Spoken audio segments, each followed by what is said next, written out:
peut-être pas un des chidushim, mais peut-être en tout cas une des conceptions les plus révolutionnaires du Rav Luria, et qui porte précisément sur la pensée de Hanouka, et qu'on va voir, et on va le voir au détour de ce que jusqu'à présent nous avons rarement eu l'occasion de rencontrer chez le Rav Luria, à savoir on va dire comme ça, sa facilité à lier la halacha avec la marshava, avec la pensée. C'est-à-dire que la force, on va dire comme ça véritablement, la véritable capacité qu'a le Rav Luria, qui est vraiment sa spécificité, c'est qu'il est capable de rentrer dans la philosophie de la halacha, c'est-à-dire nous expliquer ce que représente la halacha dans ses plus petits détails, du point de vue de la pensée, et de montrer qu'il existe on va dire comme ça, un soubassement de pensée en dessous de la halakha telle qu'elle est exprimée quelquefois dans des détails qui nous semblent superflus ou peut-être tout simplement anodins. C'est ce qu'on va voir ce soir. Alors pour ça, je vais choisir un texte qui est le texte sur lequel le Rav Luria, en fait, je pense que vous le voyez plus ou moins maintenant, le Rav Luria se pose pas une question, mais on va dire comme ça, un questionnement. C'est un véritable questionnement que le Rav Luria se pose. Il essaye de trouver, du point de vue de la halacha, qu'est-ce que représente cette idée que nous avons et qui est exprimée par la halacha qui dit Ner Chanukah Ish Ubeto, à savoir que les bougies de Hanouka doivent être donc des lumières qui concernent Ish ou Beto, un homme, c'est-à-dire chacun d'entre nous, et son foyer, sa demeure. Et donc, pourquoi sa demeure? Pourquoi son foyer? Et la question du Rav Luria est très profonde parce que précisément du point de vue de la halakha, il va nous expliquer que ça ne fonctionne pas. On ne peut pas trouver, a priori, une mitzvah qui concerne la demeure de chacun d'entre nous. Pourquoi? Parce qu'il dit, si on regarde bien, je suis à la ligne 3 ici, et il nous dit, là ce qui est en jaune, il dit, si on regarde bien, a priori, il s'agit d'une mitzvah qui ne concerne pas chacun d'entre nous, mais qui devrait concerner son foyer. Et, maintenant on est dans le monde de la halakha, quelles sont les halakhot que nous connaissons et qui concernent le foyer, pas la personne qui y habite, mais le foyer en tant que foyer, la famille en tant que famille. Il donne deux exemples. Un exemple, ligne 4, la mezouza. La mezouza, c'est une mitzvah qui effectivement est en relation avec la maison. On pourrait dire avec la structure même de la maison, avec le bâtiment lui-même. Donc, la mezouza, je rappelle qu'on doit mettre la menorah en face de la mezouza. Il y a quelque chose qui a un rapport avec ça. Et donc, il nous dit, regardez bien, la mezouza, a priori, c'est quelque chose qui n'est pas directement lié avec chacun d'entre nous, mais avec nous comme ceux qui habitent à l'intérieur d'une maison. Ce qui nous concerne donc, c'est ceux qui habitent, pas nous en tant que nous, mais nous en tant qu'habitants. Ce qui est mis en exergue, c'est l'habité, avec ER, l'habité de chacun. Autre mitzvah, le fait qu'il faut mettre une barrière sur le toit de la maison pour empêcher que quelqu'un puisse tomber. Là aussi, il ne s'agit pas d'une mitzvah qui me concerne moi, comme mettre les tefilines, ou mettre le talit, ou manger kasher. Ça ne me concerne pas moi directement, mais c'est quelque chose qui a trait à la maison en tant que telle, au bâtiment en tant que tel. Et donc, à partir du moment où Ner Ishu Beto, on a l'impression que Hanouka, c'est une mitzvah qui a rapport avec la maison, c'est-à-dire comme la mezouza, quelque chose qui a rapport avec le bâtiment, on va dire comme ça, avec le bâtiment, avec l'habité. Alors, nous dit-il à la ligne 4 en rouge, souligné en rouge, ça ne peut pas du tout fonctionner. Parce que la mezouza et le maaké sont effectivement des mitzvot qui concernent l'habité de l'homme en tant qu'habité qui doit être un habité soit sanctifié par la mezouza, soit sécuritaire, comme avec le maaké. Mais, dit-il, il n'y a aucun doute là-dessus que la Hanoukia, que nous allumons à Hanouka, elle n'a aucun rapport avec notre maison. Elle est là pour ce que le Rav Luria appelle Pirsumé Nissa, c'est-à-dire elle est là pour faire, pour exprimer, pour publier, pour faire de la publicité autour du miracle qui a eu lieu. Il s'agit donc de transmettre un message. Il s'agit de transmettre un message. Et donc, nous dit-il, transmettre un message, ça n'a aucun rapport avec l'habiter, avec la famille. Ça n'a aucun rapport avec le bâtiment. Ça n'a aucun rapport avec les structures de là où nous habitons, avec le fait que nous sommes liés par un foyer quelconque. C'est quelque chose qui concerne chacun d'entre nous et qui ne concerne pas du tout notre maison. Et donc, dit-il le Rav Luria, du point de vue de la halacha, ner ish ou beto, c'est-à-dire définir du point de vue de la halacha que le ner Hanouka est quelque chose qui est lié avec le foyer, avec la demeure, c'est quelque chose qui demande à être expliqué. Et c'est ce qu'il va essayer de faire. Et donc, il va nous dire qu'il y a quelque chose donc de fondamental et qu'il faut absolument se rappeler. Et c'est que, en fait, nous sommes situés dans un monde dans lequel nous sommes effectivement présents, nous habitons. Mais ce n'est pas ça qui fait l'importance de Hanouka. Ce qui fait l'importance de Hanouka, c'est que nous essayons de rendre public le miracle que nous connaissons, le miracle de Hanouka, et qu'à partir du moment où nous essayons de rendre public ce miracle de Hanouka, nous devons le transmettre. Comment fait-on pour le transmettre? Eh bien, on met ça à côté de chez nous, là où nous habitons. Mais ça n'a aucun rapport avec la maison, dit le Rav Luria. Et donc, effectivement, comme il le dit ici à la ligne 5, il va falloir commencer à comprendre qu'est-ce que c'est que cette histoire de Ner Ishu Beto et en quoi il existe une relation entre le foyer et la demeure de l'homme et le Ner Hanouka. Et s'il y en a un, évidemment. L'idée du Rav Luria va donc, comme on va le voir tout de suite, très rapidement dépasser les limites donc, de ce qu'on appelle d'habitude la marshava, pour essayer maintenant de comprendre véritablement la philosophie de la halacha. Et ce qu'il nous demande est de dire la chose suivante. Il nous dit, on sait très bien que toute l'histoire de Hanouka a commencé avec cette petite fiole d'huile qui a été découverte dans le Beth Amikdash. Ça, il n'y a pas de doute là-dessus.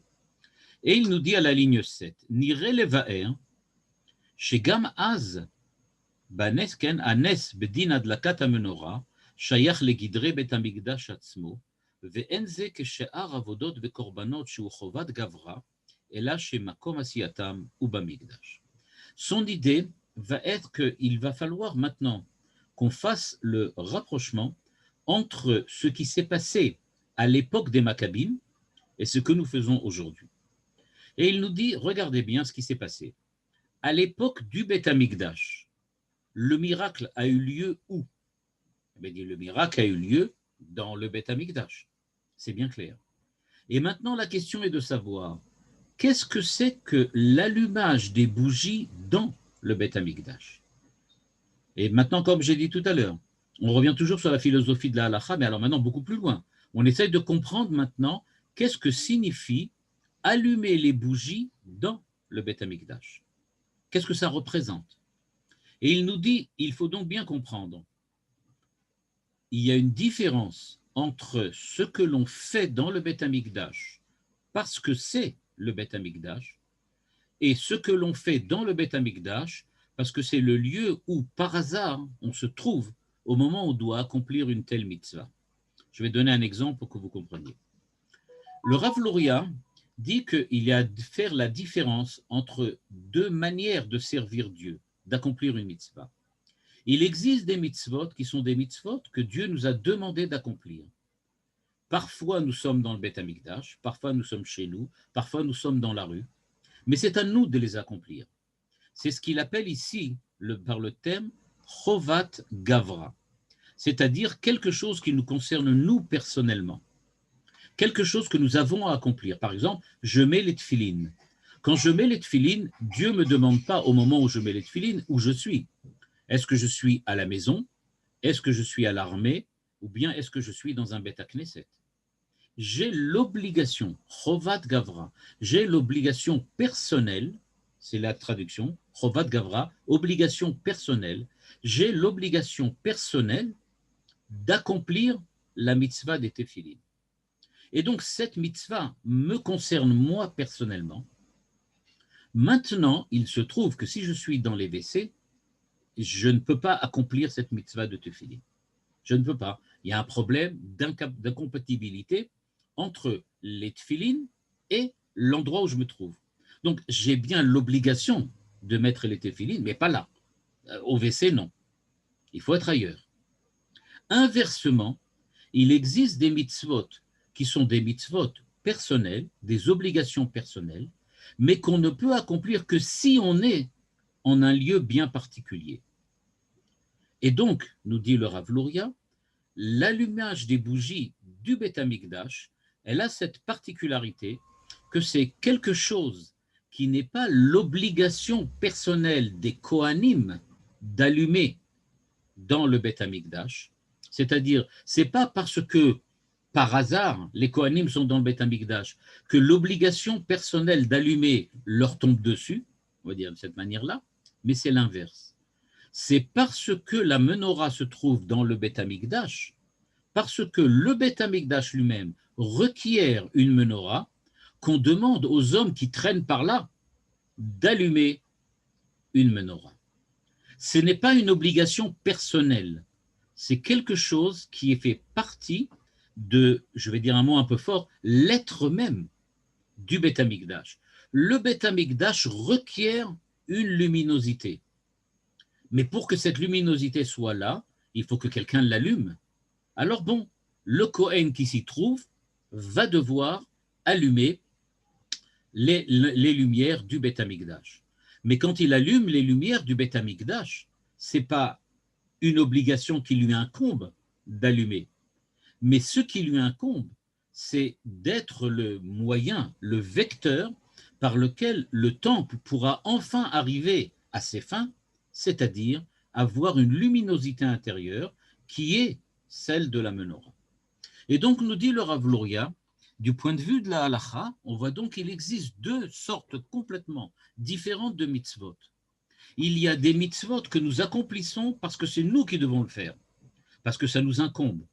Je vais donner un terme un petit peu large, mais bon, vous allez tout de suite comprendre. C'est quelque chose qui est censé m'amener à moi personnellement une élévation personnelle. C'est quelque chose qui est censé me rendre meilleur, quelque chose qui est censé me sanctifier, entre guillemets, quelque chose qui est censé me rapprocher de Dieu moi personnellement. Ça, ce sont des mitzvot, comme les tfilines, comme le talit, comme le shabbat, qui sont quelque chose qui incombe à chacun d'entre nous d'accomplir. Ce sont des mitzvot comme toutes les autres. Par contre, il y a des mitzvot qui nous incombent pas parce qu'elles viennent nous apporter quelque chose, mais elles sont des mitzvot parce que nous sommes, nous, les serviteurs d'autre chose. Nous sommes les serviteurs du Beth Amikdash, nous sommes les serviteurs de Dieu dans le Beth Amikdash, et donc, parce que le Beth Amikdash, de par sa structure, requiert une menorah, nous avons l'obligation de l'allumer. Mais ça ne nous apporte rien, c'est pas lié directement à nous, c'est lié directement au Beth Amikdash. Je lis ici ce que dit le Rav Luria en bleu, c'est ce que j'ai essayé de vous expliquer. נראה לבאר שגם אז היה הנס בדין בהדלקה של המנורה, ששייך לגדרי בית המקדש עצמו. La menorah, elle fait partie de la définition, de la structure du Beth Amikdash lui-même. Ça ne fait pas partie du monde de l'homme, ça fait partie du monde du Beth Amikdash. Mais ce n'est pas du tout donc comme un korban. Pourquoi? Parce que le korban hem chovat gavra. C'est-à-dire, c'est quelque chose qui incombe à chacun d'entre nous. Simplement, les korbanot, on ne peut les faire que bemakom asiyatam ou bamikdash. Et donc, nous dit le Rav Luria, en nous introduisant donc cette définition de la philosophie de la halacha, il va falloir faire attention, parce que maintenant, nous allons devoir donc définir qu'est-ce que c'est que l'allumage des bougies dans le Beth Amikdash, et ça va peut-être nous permettre de comprendre pourquoi et comment on doit allumer la menorah à Hanouka chez nous, ou peut-être, beaucoup plus important encore, de comprendre quel est le sens véritablement profond de l'allumage des bougies à Hanouka. Et pour cela, il nous amène une idée qui est très connue, qui est que quand Yaakov est sorti, je suis ici, quand Yaakov est sorti de sa maison et qu'il est parti pour aller habiter chez Lavan, on l'a vu dans la parachate, pardon, dans la paracha Vayetse, dans la paracha de Vayetse, on dit qu'il est arrivé à l'endroit où il y aura le Beth Amikdash, et que là-bas, il a prié, et il a donc, il a dit le matin, il a rêvé là-bas avec le rêve de l'échelle, et le matin, il s'est levé en disant, ah, je ne savais pas qu'il y avait Dieu ici. Dieu est là et je ne le savais pas. Et le Rav Luria de demander, bon, c'est ridicule. Il s'est arrêté là-bas, nous dit le Midrash, parce qu'il savait que c'est l'endroit du Beth Amikdash, l'endroit où tout le monde a prié. C'était le Har Moria où Abraham était. Donc, qu'est-ce que ça veut dire qu'il ne savait pas? Il savait très bien ce qu'il y avait, puis c'est là-bas. Il s'est arrêté véritablement pour cela. Il savait que là-bas, il y avait Adam Arishon, il savait que Caïn, Ve'evel, Noach, Avraham, Akedat, tout avait eu lieu là-bas. Alors, qu'est-ce qu'il faisait là? Nous dit le Rav Luria la chose suivante. Il nous dit, Bemar'e achalom nidgalalo,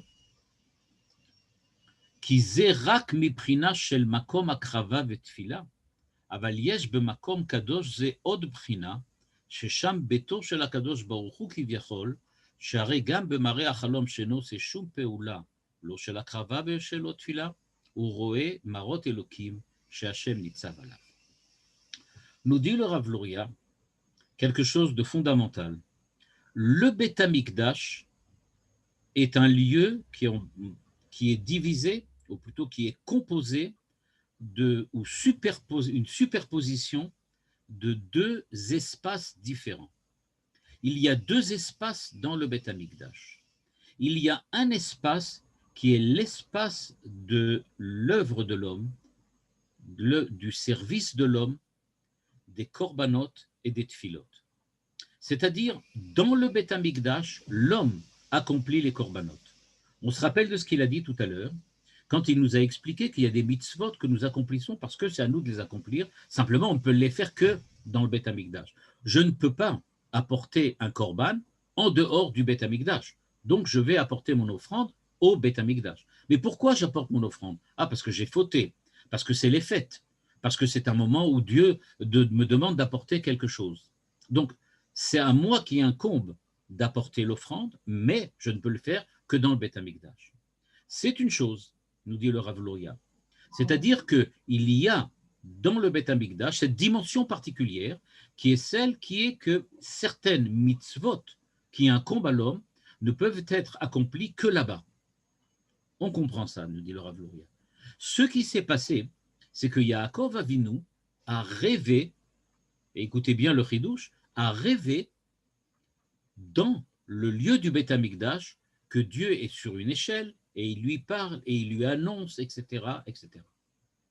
Nous dit le Rav Luria, qu'est-ce que ça veut dire que Dieu est là et se révèle? Ça veut donc dire qu'il existe une seconde dimension dans le Beth Amikdash. Il ne s'agit pas simplement du lieu dans lequel, si je n'ai pas le choix, j'y vais faire mes korbanot, j'y vais apporter mes offrandes. Si je n'ai pas le choix, alors je vais prier là-bas, parce que là-bas la prière de Dieu, la prière de l'homme est entendue directement par Dieu. Il existe une autre dimension dans le Beth Amikdash. Le fait même que Dieu y est présent et que parfois, comme Yaakov, on a la chance d'être en contact direct avec cette présence divine dans ce lieu particulier qui est le Beth Amikdash. Et donc, nous dit le Rav Luria, il y a donc une seconde dimension. Le Beth Amikdash n'est pas seulement le lieu où l'homme doit accomplir certaines mitzvot qui lui incombent, c'est aussi le lieu où Dieu a décidé d'être présent et parfois l'homme participe de cette présence. Eh bien, le Rav Luria ainsi montre que ce qui s'est passé chez Yaakov, c'est que Yaakov savait que à cet endroit-là, Avraham, Caïn, Evel, Adam Arishon, tous ces personnages célèbres avaient prié ou avaient apporté des offrandes. Ce qu'il ne savait pas, c'est qu'il existait aussi cette notion de présence divine. C'est-à-dire qu'il peut y avoir un espace, au niveau de l'espace, je rajouterai peut-être une autre dimension au niveau du temps, parce que ça ne s'est pas produit tout le temps. C'était la nuit quand il s'est endormi, etc. Donc, il y a un temps et un espace où Dieu est présent, où Dieu n'est pas simplement celui vers lequel on prie, celui vers lequel on se tourne, celui que l'on sert par l'intermédiaire des mitzvot, mais c'est aussi Dieu qui est présent à l'homme, où l'homme peut être en contact, en relation avec lui. Eh bien, cette présence de Dieu pour l'homme, nous dit le Rav Luria, c'est ça qui avait été le fondement de la découverte de Yaakov ce soir-là. Yaakov a découvert qu'il existe cette dimension de présence de Dieu. Pourquoi maintenant cette présence et qu'est-ce qu'elle représente? C'est le cas de le dire. Nous dit le Rav Luria à la ligne 20, ce qui est en bleu maintenant. Kol ze novea mishum she'oto makom mekudash ve'omed mitrilat abria liot bet Hashem.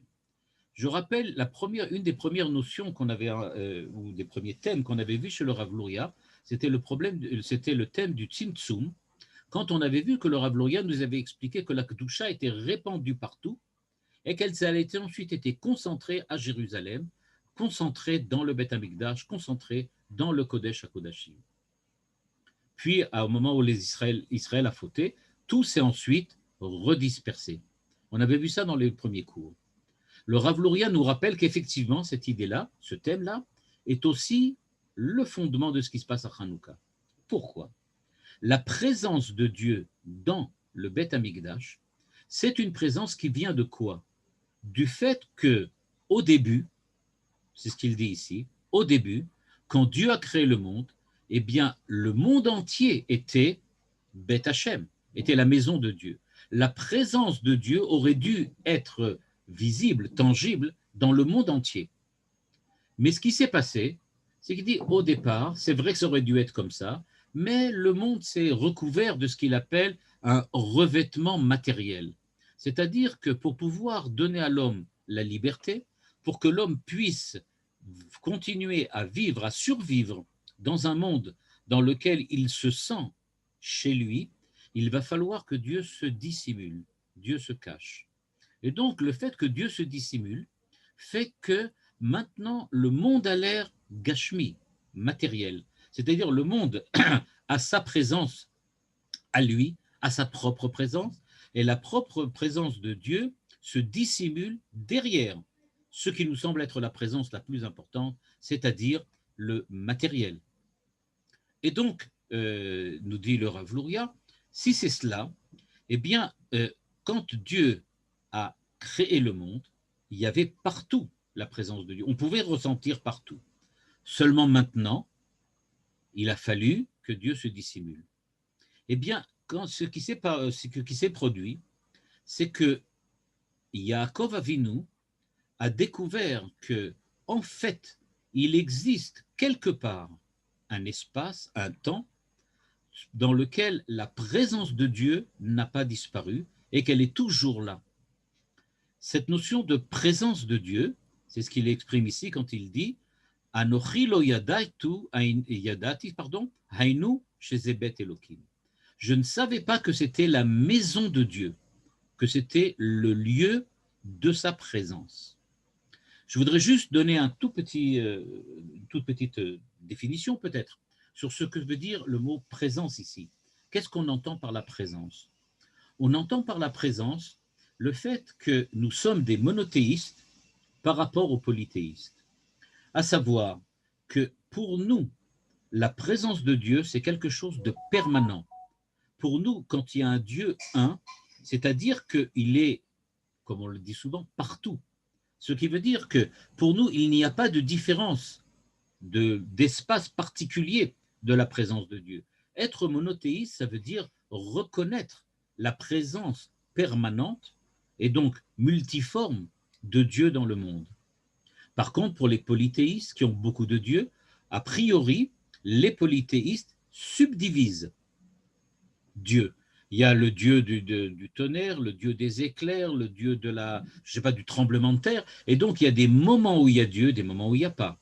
Il y a des lieux où Dieu est, il y a des lieux où il n'est pas. Donc, pour un monothéiste, il n'y a pas de différence au niveau de l'espace ou du temps. Et la présence de Dieu doit être permanente. Le Rav Luria nous a dit, oui, c'est vrai, c'est comme ça que c'était au début. Seulement, par la suite, les choses ont évolué, malheureusement, à cause de l'homme, à cause de la faute, à cause de la matérialité. Et donc maintenant, Dieu est dissimulé et on ne le repère que dans certains endroits particuliers. C'est ce qui s'est produit avec Yaakov. Yaakov cherchait Dieu, que de la même manière que Abraham cherchait Dieu. Et quand Abraham a découvert Dieu, il a découvert donc qu'il devrait nécessairement être partout. Mais où? Nous dit Yaakov, ça y est, j'ai découvert un endroit particulier, un endroit où Dieu est là, Dieu est présent. Si on regarde bien, dit le Rav Luria, on voit donc qu'il y a deux choses bien nettes, bien différentes à l'intérieur du Beth Amikdash. Il y a donc d'une part le fait que nous devons y accomplir des offrandes, y accomplir des prières, et de l'autre côté, il y a des éléments du temple qui sont là pour nous montrer que ici, Dieu est présent. C'est-à-dire ici, comme on l'avait déjà vu dans le premier cours sur le Tzimtzum, comme la présence concentrée de Dieu. C'est-à-dire Dieu est présent ici parce que, en fait, il vient de partout ailleurs. On n'est pas là pour dire que Dieu est seulement dans le Beth Amikdash, mais c'est dans le Beth Amikdash que je redécouvre la présence de Dieu un petit peu partout. Et le Rav Luria de nous dire, eh bien maintenant qu'on a compris on va dire comme ça, ce principe de la philosophie de la halacha, c'est-à-dire que nous comprenons qu'est-ce que c'est que les mitzvot et qu'est-ce que c'est que le Beth Amikdash, pourquoi ne pas regarder la structure du Beth Amikdash et qu'est-ce qu'on va y découvrir? Eh bien, on va y découvrir quelque chose de très simple. On va y découvrir que, effectivement, quand on regarde ce qu'il se passe dans le Beth Amikdash, on va découvrir que tous les éléments du Beth Amikdash se subdivisent en deux. Regardez, il nous dit par exemple, à la ligne 30, si je regarde l'autel sur lequel on apportait les sacrifices, Mizbeach HaChitzon, l'autel qui se trouvait dans la cour du Beth Amikdash, c'est bien clair que là, il est fait seulement pour l'homme. Là, on n'y accomplit qu'une seule chose, des sacrifices. C'est le service de l'homme. Ce qui est en jeu dans le Mizbeach HaChitzon, dans l'autel des sacrifices, c'est seulement le fait que nous avons à servir Dieu. C'est le service de Dieu. Par contre, quand on regarde les éléments qui sont à l'intérieur du sanctuaire, par exemple la menorah, la table de présentation, l'autel de l'encens, etc., et évidemment le Kodesh HaKodashim avec les louchot, il dit quand on regarde là, on voit que les choses sont complètement différentes. Par exemple, on devait apporter de l'encens. Mais il est bien clair que l'encens, c'est aussi un parfum. Le but de l'encens, c'est pas simplement qu'on doit offrir de l'encens, parce qu'à ce moment-là, on pourrait très bien offrir de la terre, ou offrir du bois, ou offrir ce qu'on veut. Pourquoi spécialement de l'encens? Nous dit le Rav Luria, d'après le Sforno, il faut que quand on va voir un roi, alors en général, la maison du roi, le palais du roi, a des parfums particuliers. Donc il dit l'encens qu'on apportait dans le temple, c'était parce qu'il fallait qu'il y ait un parfum particulier à l'intérieur du sanctuaire. Donc, d'une part, il y a, on va dire, une composante sacrificielle, on apportait de l'encens qu'on brûlait là-bas, mais il y avait aussi la deuxième dimension, dont on a parlé tout à l'heure, la présence de Dieu. Parce que Dieu est présent dans le temple et dans le sanctuaire, il faut qu'il y ait un parfum comme dans le palais d'un roi. C'est ce que dit le Sforno. De la même manière, quand on regarde la table de présentation, d'une part, on y apportait des pains qui étaient donc présentés, mis sur place. C'est une espèce de sacrifice qu'on apportait là-bas. Et après ça, les Kohanim devaient le manger au bout d'une semaine. Mais d'autre part, c'est aussi le lieu qui indique la richesse. C'est-à-dire que c'est là que les pains présentés remontraient que Dieu est là et qui est donc comme il sied dans le palais d'un roi, dans lequel il y a une table, dans lequel le roi invite c'est tous les gens qui lui sont proches. Et quand on arrive à la menorah, regardez maintenant, il s'avère brusquement que la menorah du Beth Amikdash avait donc deux dimensions. Première dimension, on y sacrifiait l'huile. C'est-à-dire qu'on brûlait de l'huile dans la menorah. De la même manière qu'on brûlait des chèvres sur l'autel à l'extérieur. Il s'agit donc bien d'un sacrifice. Et s'il s'agit d'un sacrifice d'huile, il s'agit donc d'un sacrifice que l'homme devait accomplir, ou dans le Beth Amikdash. Mais c'est une mitzvah qui incombait à l'homme, l'homme en tant que particulier. Est-ce là que nous fêtons à Hanouka, dit le Rav Louria? Certainement pas. Nous ne sacrifions pas l'huile dans la menorah chez nous à la maison. Alors, quelle dimension y a-t-il dans cette menorah qui soit précisément la dimension qui correspond à la dimension de la menorah que nous allumons à Hanouka? Nous dit le Rav Louria, c'est la seconde dimension, à savoir que nous allumons la menorah dans le Beth Amikdash aussi parce qu'il sied au palais du roi d'être éclairé. Il faut qu'il y ait une luminosité à l'intérieur du sanctuaire. Et donc, il y a les deux composantes dans cette mitzvah. On allume la menorah parce qu'on sacrifie l'huile, c'est une chose, c'est un sacrifice. D'autre part, on allume la menorah parce que la lumière qui va sortir de ce sacrifice est nécessaire au bon fonctionnement du palais du roi en tant que palais. Il faut que le sanctuaire de Dieu soit éclairé parce qu'il sied au palais du roi d'être lumineux. Et donc, dit le Rav Louria, si on regarde bien, effectivement, il y a deux dimensions dans cet allumage des bougies. On allume les bougies pour sacrifier l'huile et on allume les bougies parce que on veut que le lieu, la place, l'endroit où se situe la menorah soit aussi un lieu qui soit éclairé. Et donc, il est bien clair, et on le devine déjà, que l'allumage des bougies que nous allons faire à Hanouka, en parallèle avec l'allumage des Maccabim au moment du Beth Amikdash, ne peut pas concerner l'aspect service divin à l'intérieur du temple, c'est-à-dire le sacrifice de lui, mais ça va concerner la deuxième dimension, à savoir la résidence, la présence de Dieu dans le temple et donc dans le foyer. Le Rav Louria exprime ici, à la ligne 5, l'idée qu'il y a deux choses de complètement différentes. Il dit, je pense que tout le monde connaît ces deux midrashim, mais je vais quand même les citer. D'une part, il est écrit que la présence de Dieu n'a jamais abandonné le Kotel HaMaaravi. C'est quelque chose qui est reconnu. C'est un midrash connu. Il est écrit « Lo zaza shechina mi Kotel HaMaaravi ». Jamais. Donc, le Kotel HaMaaravi est toujours avec la présence. Mais par contre, il est écrit que chaque endroit où les enfants d'Israël ont été exilés, Dieu était avec eux.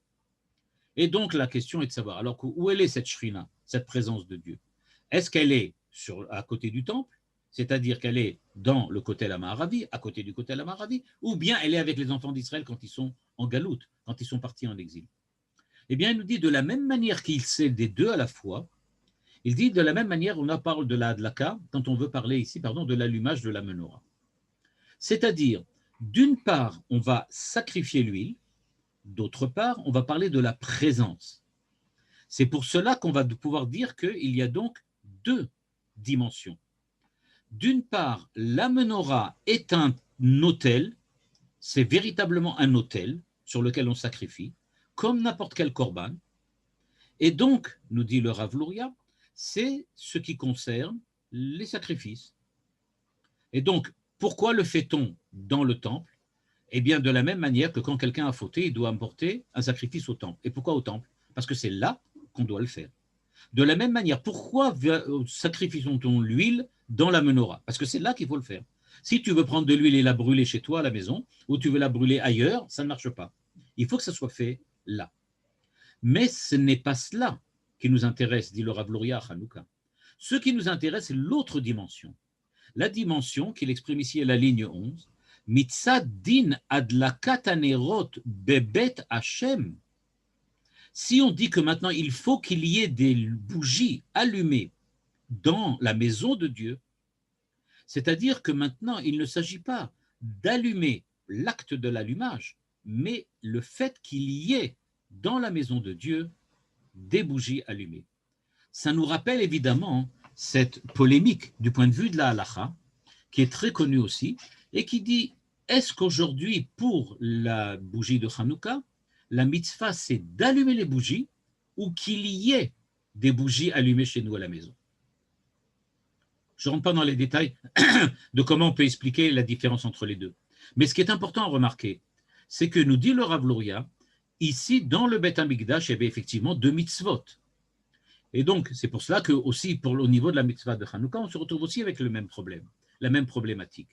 Quelle est notre problématique? À savoir, est-ce que nous allumons les bougies de Hanouka pour qu'il y ait de la lumière, ou bien nous allumons les bougies de Hanouka parce que nous avons le devoir d'allumer? Je vais donner un autre exemple avec les tefilines, vous allez voir tout de suite.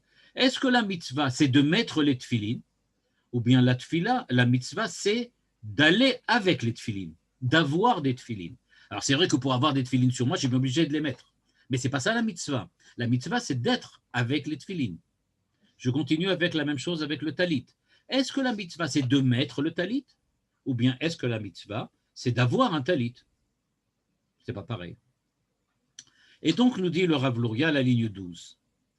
Achiyuv Adam, sheyesh ala kohanim leadlik, ou mitzad abayit atzmo, shetzarich nerot dolkot, mipne sheze tsurato shel melech, sheye nerot dolkot. Et il nous dit en fait, la véritable mitzvah de la menorah, en dehors de ce qui incombe au Kohanim en tant que représentant d'Israël, qui est d'allumer, c'est qu'il y ait des bougies allumées. C'est ça qui est véritablement. Et donc, que s'est-il passé à Hanouka? Eh bien, il dit les 8 jours de Hanouka, c'est à la ligne 14, les 8 jours de Hanouka, quand les Grecs sont venus et qu'ils ont souillé le temple, donc il n'y avait pas de misbéach, il n'y avait pas d'autel. Ce qui veut dire, on ne pouvait pas accomplir le service divin normalement dans le Beth Amikdash. Et là, ça vient répondre à une deuxième question que le Rav Luria avait, encore une fois, du point de vue de la halacha, et encore une fois, la philosophie de la halacha va nous expliquer quels sont les détails de la halacha. Comment est-il possible, dit le monde le Rav Luria, que Judas Maccabée ait allumé la menorah, alors qu'on sait que la halacha nous dit qu'on ne peut pas allumer la menorah s'il n'y a pas l'autel des sacrifices. Or, l'autel des sacrifices ne fonctionnait pas à l'époque. Pourquoi? Parce qu'il avait été souillé, que le temple avait été souillé, que rien n'était pur. Donc, comment se fait-il qu'ils ont déjà allumé la menorah alors qu'il n'y avait pas de sacrifice? Du point de vue de la halacha, encore une fois, ça ne fonctionne pas. Encore une fois, le Rav Luria nous dit, mais oui, vous n'avez pas compris. Tout ce qui concerne l'ouvrage de l'homme, l'œuvre de l'homme, le service de l'homme à l'intérieur du temple, attendait effectivement qu'on purifie tout. Oui, c'est vrai, on attendait. On attendait de purifier l'autel, on attendait de purifier l'autel de l'encens, etc. Mais quand on a allumé les bougies, ça n'a aucun rapport avec les mitzvot qui incombent à chacun d'entre nous.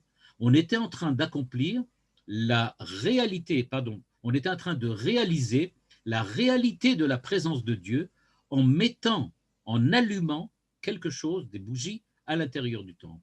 Ce qu'on faisait, disait le Rav Luria à l'époque de Yehuda Maccabi, c'est qu'ils ont décidé qu'on va ramener la présence de Dieu dans le temple, on va la ramener, bien que nous, encore, on n'ait pas encore la capacité d'y apporter des sacrifices. Ce qui était important, dit le Rav Luria, c'est qu'il y ait déjà la présence de Dieu, même si l'homme n'est pas encore capable d'y apporter et d'y accomplir les mitzvot et d'y apporter ses offrandes. Et donc, il dit, c'est pour cela que à cette dimension de la luminosité à l'intérieur de la maison de Dieu, qui était ce que le Yehuda Maccabée a décidé de restaurer. Donc, nous fêtons Hanouka, dit le Rav Luria, pas parce que nous essayons de recommencer à faire l'allumage des bougies, j'aurais pu dire scriptuaire, ou l'allumage des bougies tel que la Torah nous le demande, en tout cas la Torah des Chachamim, parce que c'était dans le temple, il fallait apporter des sacrifices, et qu'un des sacrifices, ça s'appelait le sacrifice d'huile qui avait lieu dans la menorah. Ce n'était pas pour se rappeler du sacrifice de l'huile, mais c'est pour se rappeler la présence de Dieu dans le temple. Et donc, c'est donc une autre dimension complètement différente. Il y a beaucoup de commentaires chassidiques et d'homélies chassidiques qui parle beaucoup de Ner Ishu Beto, pour bien indiquer que la maison de chacun d'entre nous doit devenir se sanctifier. Ner Ishu Beto. On doit se sanctifier. La maison doit être sainte. Le Rav Luria nous dit, en tant qu'homélie chassidique, c'est beau. C'est très bien. C'est une belle idée. Mais ce n'est pas ça. Ici, on parle de halacha. Ici, on parle de mitzvah. On doit accomplir une mitzvah qui s'appelle allumer des bougies à l'intérieur de notre maison. Et la halacha, elle est bien claire. Elle nous dit, on doit allumer les bougies de Hanouka parce qu'on doit rappeler le miracle qui a eu lieu dans le temple. Et donc, c'est en rapport avec l'allumage des bougies dans le temple. Donc, nous dit le Rav Luria, il ne s'agit pas ici d'homélie chassidique, il s'agit de halacha. C'est la halacha en tant que telle. Mais la halacha comment? La halacha telle que la philosophie de la halacha nous dit qu'elle doit être. À savoir qu'il faut bien définir que la mitzvah d'allumage des bougies est une mitzvah qui est composite, une mitzvah qui concerne à la fois le fait que nous avons à accomplir des mitzvot en tant qu'hommes qui servent Dieu, et d'autre part que nous devons aussi d'apporter une nouvelle dimension, la dimension de la présence de Dieu, comme il est écrit Veshachanti betocham. C'est-à-dire que Dieu dit, je serai présent, je résiderai pas dans le temple, mais je résiderai en vous, betocham, parmi les enfants d'Israël. Il s'agit donc véritablement de restaurer la présence de Dieu dans chaque foyer. C'est ce qu'il dit ici à la ligne 28. Il dit, il est possible dans le cadre de la mitzvah de Hanouka d'avoir une nouvelle dimension de ce qu'est la présence de Dieu. Ce que nous faisons à Hanouka, dit le Rav Luria, c'est beaucoup plus qu'accomplir la mitzvah de sacrifier de l'huile. On ne sacrifie pas de l'huile. On n'allume pas la menorah comme on l'allumait au temple pour sacrifier l'huile. On est en train de restaurer la deuxième dimension, la dimension spirituelle de la présence de Dieu dans le temple. On est en train de la restaurer au niveau du foyer et de la demeure de chacun d'entre nous. C'est ce qu'il dit à la ligne 31. Yesh lomar, sheze aita takanat hachachamim ner ishu beto. C'est ce que disent les chachamim quand ils disent qu'il faut allumer chacun chez nous dans notre foyer. Ce n'est pas parce que la mitzvah est liée à la maison, mais c'est parce que le foyer doit devenir le lieu de la présence de Dieu, comme le Beth Amikdash était le lieu de la présence de Dieu, et que de la même manière que le Beth Amikdash requérait la présence d'une luminosité, de la même façon, nos maisons, nos foyers vont eux aussi avoir besoin de cette luminosité. Akavana, dit le Rav Luria, chez Kol Echad Sarich le'amshir Kedusha lebeto, sheyeh kebet Hashem. Le but de la menorah, c'est peut-être, je vais le dire en souriant, mais c'est vrai, c'est peut-être de publier le miracle, mais c'est surtout de publier le miracle de la façon dont le miracle s'est accompli, à savoir qu'on a permis à la maison de Dieu de redevenir la maison de Dieu grâce à l'allumage des bougies. C'est ça le miracle. On ne parle pas du tout ici du miracle de la victoire des Hasmonéens sur les Grecs. On parle ici du retour de la Kedusha à l'intérieur du Beth Amikdash. Le Beth Amikdash était souillé, Dieu n'y était plus. D'une certaine façon, si Dieu n'y est plus, l'homme n'est plus capable non plus de le repérer, n'est plus capable non plus de le discerner. Le fait de pouvoir discerner la présence de Dieu à nouveau, c'était ce que Yehuda Maccabée a voulu restaurer. Et c'est ce que nous faisons en montrant aux autres, regardez, il est possible de rendre le foyer juif lumineux, de la même manière que le Beth Amikdash a été lumineux. Et c'est pour ça, nous dit le Rav Luria, Umimeile yeshayach bo adlakat nerot, dans le foyer de chacun d'entre nous. Donc on devra allumer les bougies, kemo bamikdash. Pourquoi? Sheudin babayit atzmo sheshochen mishkan hashrina ubadlikner lichvodo. J'allume donc une bougie, une menorah chez moi à la maison, parce que Dieu réside chez moi et qu'il sied à un roi dans son palais d'avoir un espace lumineux. Je n'allume pas la bougie seulement pour dire aux autres que c'est comme ça que c'était, mais j'allume ces bougies parce que ma maison est devenue intrinsèquement le lieu de la présence divine. Et j'allume du point de vue de la halakha. Regardez bien, il ne s'agit pas du tout d'une simplement, comme j'ai dit, une homélie chassidique. Il s'agit de la halakha. Du point de vue de la halakha, j'allume à l'intérieur de la maison ou devant la maison, pour ceux qui veulent allumer devant, pour indiquer que dans ma maison, il y a la présence de Dieu. Et donc, pardon, David Ameller, par exemple, nous dit le Rav Luria dit Achat sha'alti me'et Hashem, shifti bevet Hashem kol yomei chayai. Et demande le Rav Luria, qu'est-ce que David demande? Il veut rester dans sa maison toute la journée? Qu'est-ce que ça veut dire ça? Shifti bevet Hashem, il veut rester dans le Bet Hamikdash chez lui toute la vie? Comment quelqu'un peut-il demander je veux rester dans le Bet Hamikdash? Tu ne peux pas rester dans le Bet Hamikdash. Tu n'es pas Cohen, tu ne vas pas rester dans le Bet Hamikdash. Réponse du Rav Luria, ce n'est pas ça ce que dit David. David dit je veux que ma maison soit un Bet Hamikdash. Je veux que ma maison à moi, celle dans laquelle je réside, soit un Bet Hamikdash. Il ne demande pas de passer sa vie dans le Bet Hamidrash, dans le Bet HaKnesset, dans le Kollel ou dans la Yeshiva. Il ne demande pas je veux rester tout le temps là-bas. Il veut, au contraire, Shifti bevet Hashem kol yomei chayai. Je ne veux pas m'enfermer dans une yeshiva, je ne veux pas m'enfermer dans un kollel, je ne veux pas m'enfermer entièrement dans une maison de Dieu. Je veux que ma maison devienne une maison de Dieu. De la même manière, à Hanouka, on ne dit pas je veux moi retourner au Bet Hamikdash. On dit non, je veux que la présence de Dieu qui était celle du Bet Hamikdash soit aussi celle qui est dans ma maison. C'est pour cela d'ailleurs que moi aussi j'allume les bougies du Bet Hamikdash dans ma maison. Parce que ma maison est pardon, ma maison est aussi un Bet Hamikdash. Autre idée que rapporte le Rav Luria, il existe un enseignement qui dit que toutes les fêtes vont être annulées quand le Mashiach viendra, sauf Hanouka et Purim. Alors il dit, bon c'est vrai, Purim, c'est écrit dans la Megillah Esther. Par contre, dans Hanouka, d'où sait-on que Hanouka ne sera pas annulé?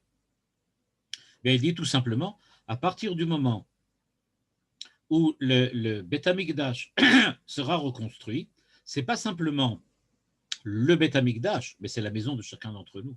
La présence de Dieu sera une présence qui sera dispersée dans le monde entier. On l'avait vu dans le premier cours dans lequel le Rav Luria nous avait dit que la Kedusha du Bet Hamikdash, c'est la Kedusha qui a été rassemblée du monde entier. Mais quand on parle du temps de la Géoula, de la rédemption, toute la Kedusha va revenir. Donc, Hanouka, c'est en fait, dit le Rav Luria, la fête dans laquelle nous fêtons un petit peu à l'avance, mais pas tellement, le fait que la Kedusha sort du Bet Hamikdash et revient là où elle a toujours été, là où elle devait être, c'est-à-dire dans la maison de chacun d'entre nous. À Hanouka, on ne fête pas le souvenir du Bet Hamikdash, on fête le retour de la présence de Dieu dans la maison de chacun d'entre nous, comme elle était dans le Bet Hamikdash. On n'allume pas les bougies parce que c'est comme ça qu'on les allumait au temple. On allume les bougies parce que le temple, c'est chez nous. Parce que c'est comme ça que le temple aurait dû être. Le temple ne doit pas rester le lieu dans lequel on va dire comme ça, il y a une concentration de la présence divine, que la présence divine et que Dieu soient représentés par un seul élément qui est le temple de Jérusalem. Mais à Hanouka, on fête la dispersion naturelle, celle qui aurait dû être celle qui a toujours été avant la faute des enfants d'Israël, qui a amené ensuite au fait qu'il y a eu une reconcentration et ensuite une galoute. Le Rav Luria va très très loin et il explique aussi que c'est la différence avec les Nerot Shabbat. Quelle est la différence entre les Nerot Shabbat? Il dit en fait, les Nerot Shabbat sont complètement différentes des Nerot de Hanouka. Les Nerot Shabbat, est-ce qu'elles viennent montrer? Elles viennent montrer que Dieu a créé le monde, qu'il est à l'origine du monde. Les Nerot Hanouka viennent montrer que Dieu n'est pas seulement à l'origine du monde, mais qu'il est présent. Et donc il dit, les Nerot Hanouka, c'est donc son des nérotes que nous allumons dans la maison pour éclairer, pour montrer que Dieu est là. On n'a pas le droit de s'en servir parce qu'ils viennent représenter la présence de Dieu.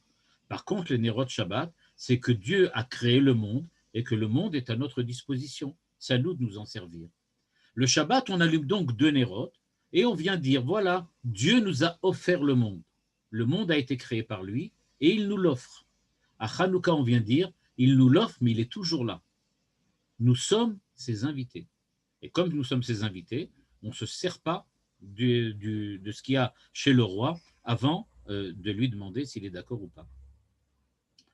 De la même manière, la différence entre Yosef et ses frères, on avait commencé à le voir, et c'est en rapport avec la parashat Shavua, tourne autour de cette idée-là, à savoir, qu'est-ce qui est véritablement important?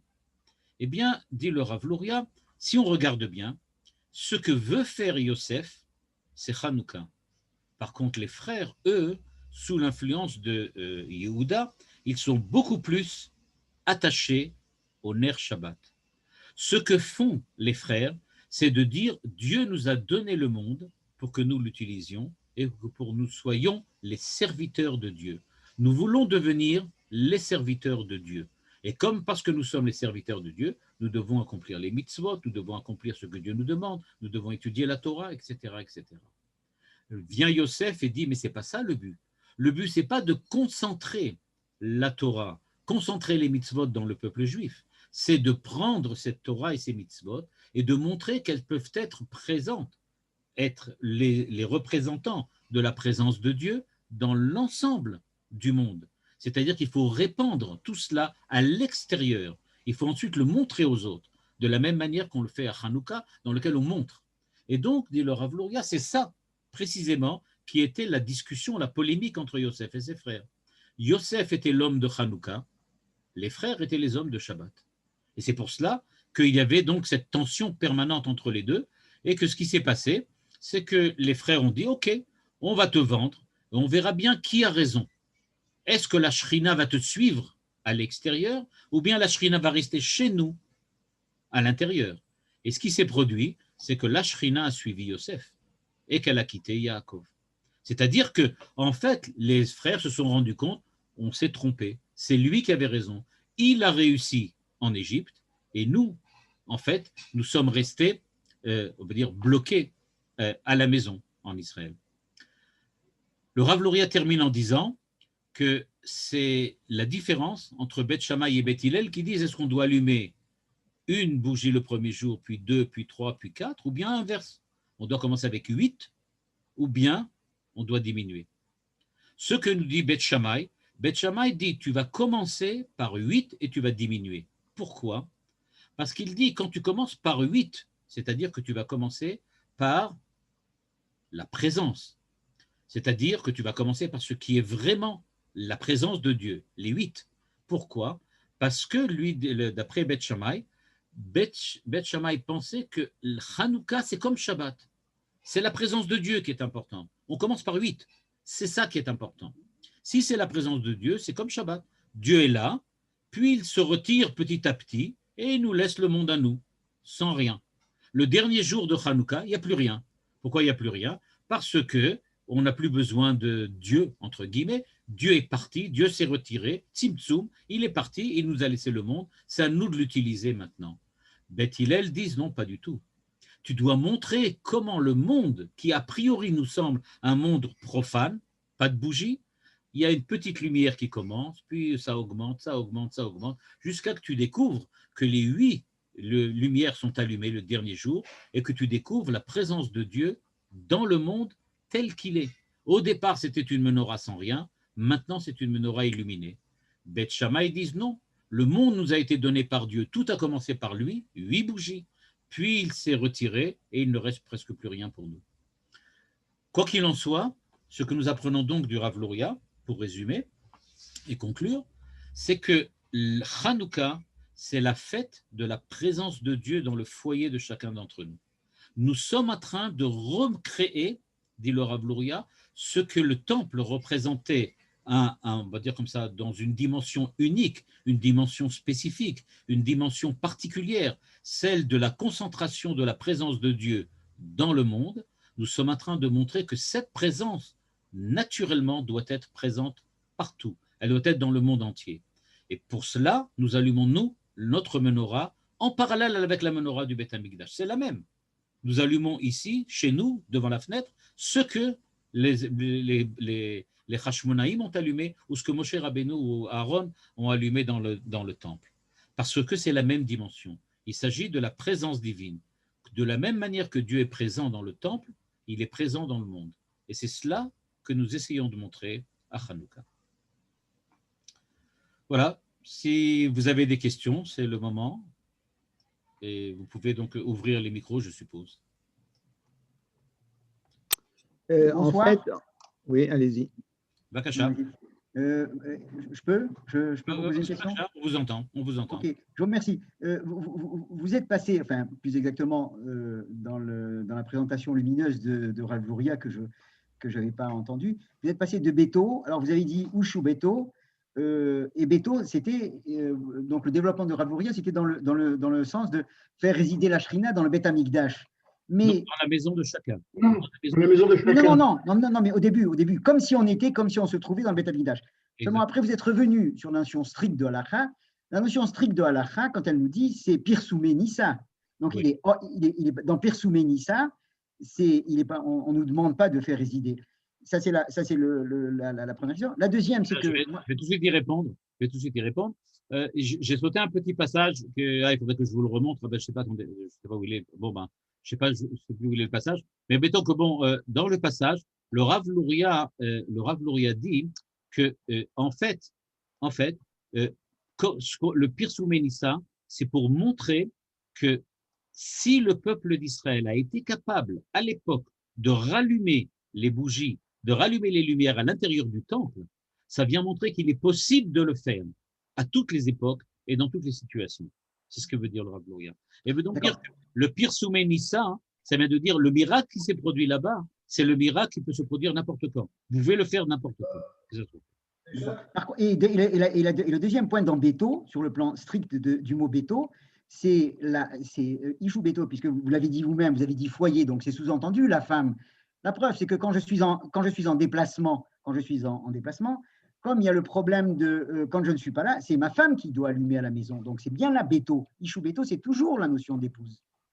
Oui, mais bon, là, il y a une autre dimension ici, parce qu'il veut faire la différence, le Rav Luria fait la différence entre le fait que les Nérot Shabbat, c'est la femme qui les allume, alors qu'en général, les Nérot de Hanouka, c'est en général l'homme qui les allume, notamment chez les Sfaradim, dans lequel, d'après le Shulchan Aruch, c'est l'homme qui doit allumer et pas les femmes.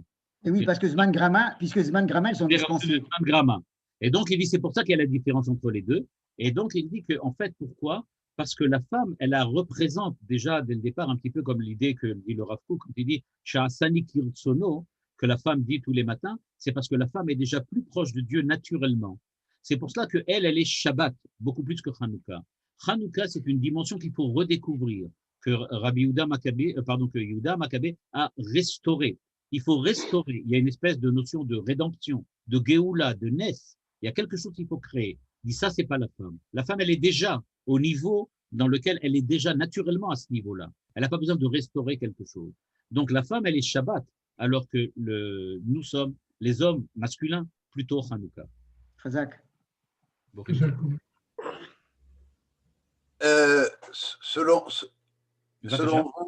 Selon vous, le Rav Luria ferait quelle belacha, les Dikner Hanouka ou les Dikner Shel Hanouka?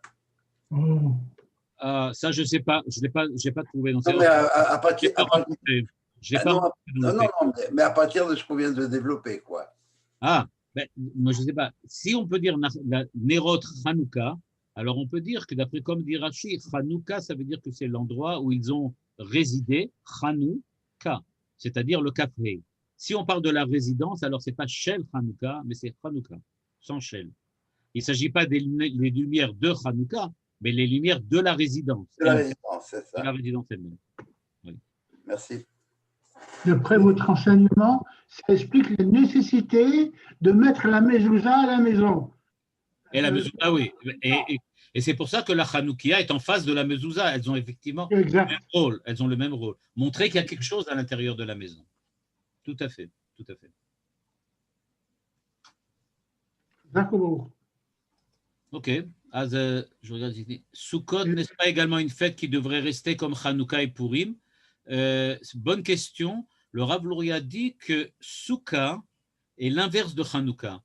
Parce que Hanouka, c'est la dimension du développement, la dimension de la restauration de la lumière qui a été dissimulée. Souka, ça vient dire au contraire qu'on dissimule. Srar, c'est ce qui est par-dessus et ce qui dissimule, ce qui cache, ce qui recouvre. Donc il dit en fait, Sukkot, c'est on recouvre la lumière de Dieu, on la fait disparaître et d'une certaine façon, on laisse le monde de la liberté de l'homme faire l'essentiel, alors qu'à Hanouka, on a une espèce de retrait et l'homme se retire un petit peu pour laisser la présence de Dieu plus persistante, plus forte. Donc, ce serait plutôt l'inverse. Simplement, si Johan il pouvait nous envoyer le texte, ça serait très bien. Tout à fait, je vais l'envoyer maintenant, je l'envoie à Johan et il vous le fera passer ensuite. Merci, merci. Qu'on veut poser une question? Et Toda Rabba Rav, il y a une Annie qui nous dit c'est la femme qui prépare les fioles pour que son mari allume la Hanoukia. Ouais, c'est parce que les femmes sont trop gentilles. C'est lui qui aurait dû le préparer. Et le Shabbat, c'est l'homme qui prépare les bougies pour que la femme allume. C'est vrai aussi. C'est tout à fait vrai aussi. C'est tout à fait. Donc, il faut bien une liaison entre les deux. Et une réciprocité. Tout à fait. Toda Rabba, Hanouka Sameach. Et dans une demi-heure, Est-ce qu'on peut poser une question? on a un autre C'est tour. Oui, il y a c'est quelqu'un- lumineux. oui, dernière question. J'ai entendu quelqu'un qui a demandé, oui.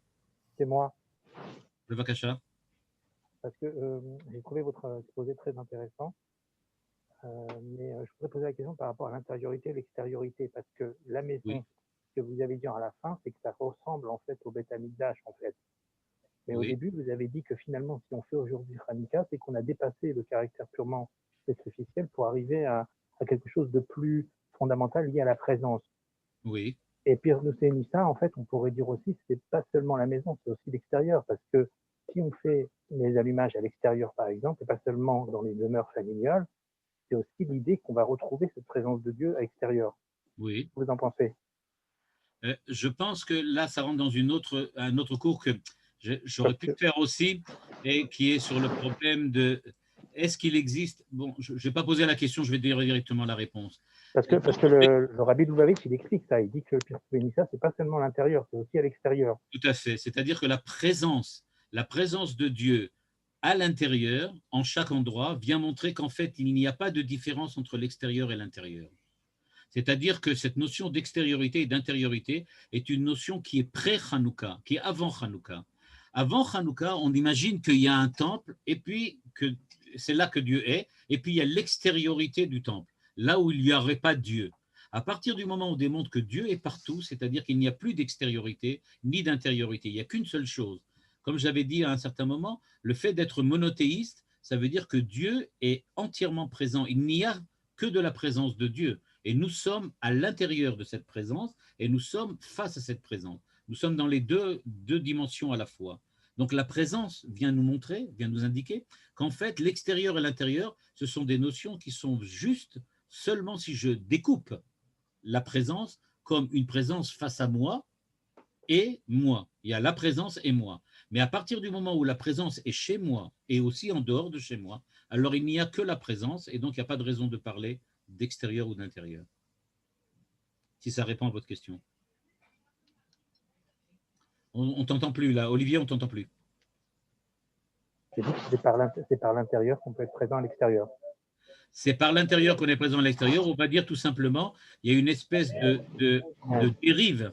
Il y a une espèce de dérive de l'intériorité vers l'extérieur qui fait qu'on n'est plus capable de faire la différence entre les deux. Ok. Est-ce que je peux poser aussi une question? En fait, vous avez dit que c'est le mouvement de l'homme, c'est l'action de l'homme, de Yehuda Maccabi, qui fait revenir la présence de Dieu dans le Beth Amikdash. Oui. Et même au prix de violer des règles, puisque normalement, c'était impur, on ne pouvait rien faire dans le Beth Amidash. Alors, est-ce que ce mouvement-là, qui est tellement important, dont vous avez parlé tout le cours, de refaire venir la présence de Dieu, peut se faire au prix de violer des règles, finalement? C'était impur, on ne pouvait rien faire, c'est ça? Ce que veut dire le Rav Luria, justement, il voulait surtout ne pas dire ça, parce que à ce moment-là, on aurait dit que c'est quelque chose d'antinomique. C'est-à-dire qu'on est capable, justement, il faut un peu comme les Shabtai Tzvi qui diraient, il faut transgresser pour faire le mieux. La réponse du Rav Luria, c'est de dire que la présence divine étant de toutes les manières présente partout, étant dispersée naturellement partout, le fait de la redécouvrir à l'extérieur, c'est pas quelque chose qui est quelque chose de nouveau. C'est pas une nouvelle, on va dire comme ça. C'est pas une nouvelle dimension. C'est une dimension qui existait toujours. Et dans le service que l'homme fait à l'intérieur du temple, il y avait toujours deux niveaux. Le niveau qui était le niveau des sacrifices, qui correspond à Shabbat, c'est-à-dire le travail de l'homme, l'œuvre de l'homme, l'ouvrage de l'homme, et de l'autre côté, la présence de Dieu qui ne dépend pas de l'ouvrage de l'homme. Et donc il dit, les Nerot Hanouka ne dépendant pas de la pureté et de l'impureté, parce qu'il suffit simplement de restaurer ce qu'il y avait là-bas, en découvrant quelque chose qui a toujours été pur. On n'a pas changé, ils ont redécouvert une fiole qui était pure. Donc on fait simplement redécouvrir ce qui a toujours été là. Et ça n'a pas de rapport direct avec le fait qu'on n'est pas capable actuellement d'accomplir les mitzvot. On va dire comme ça, même un juif qui a fauté, il reste juif. Le fait qu'il reste juif, c'est indépendamment du fait qu'il a fauté. De la même manière, on peut rester juif à Hanouka, même si on ne peut pas apporter des korbanot. Toda rabba. Toda à tous, toda rabba Rav. Hanouka Sameach à tout le monde. Hanouka Sameach. Merci beaucoup. Bye. Hanouka Sameach.